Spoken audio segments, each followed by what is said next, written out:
fasyon ki ka fe yon moun pa remen. Ou a kompren? E gen dwa, e pa bon lo e bagay la pa bon non, li wel bon, men li chwazi gen yon bagay ki fe ke l pa remen. E ben se pwetet sa, donk, di tout moun kap koute myo, e reyelman, bonsoir, d'akor? E mwen menm son ek yeme danse, pafwa, e lem ak famim,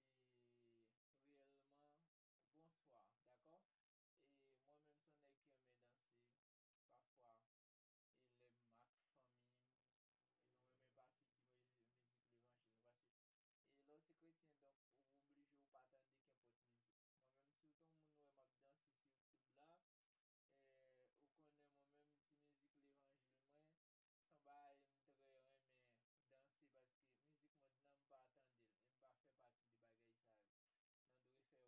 Mwen menm si ou ton moun wè map danse sou YouTube la, ou konen mwen menm ti mizik l'evangil mwen, san ba mtre reme danse, paske mizik mwen nan mpa atande, mpa fe pati de bagay sa yo. Nan dwe fe rol nou, paske lin sa nou ya, e nou dwe fe apil pridan pou nou pa chapi ay tombe nan lot lin, d'akor?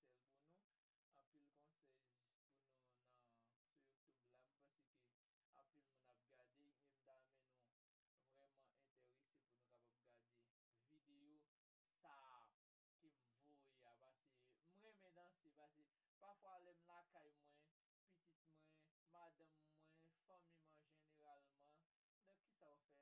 Ou ka li la bibou, epi tout fwa, la ou yon de go fonti ou montan don mizik, ou anwen, e mbre yon montre nou tout moun, pase tout moun ki yon me gade, myo fwo rekoman ki nou pral danse. On pase fò nou danse, nou pa ka selman ap kouton mizik. Oui, mizik la pa fwa reyelman yi meto loin, pase yi fò yon lot nivou moun. Paske depi wap tan de mizik la, ou vi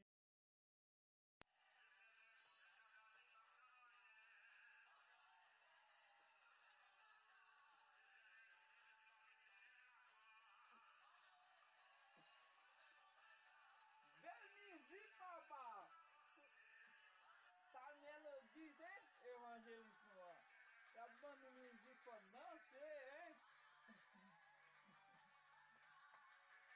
Ay, ay, ay. Mwen ene kye me danse, malge mizik la, on ti jan ba, mpa ka ban nou vreman. D'akor. Mta reme le, nou pran son mizik la. Paye tout fòm march yo nou mbay la, se son mizik la.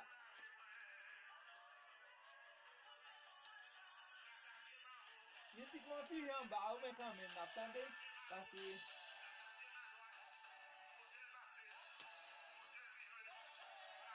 kon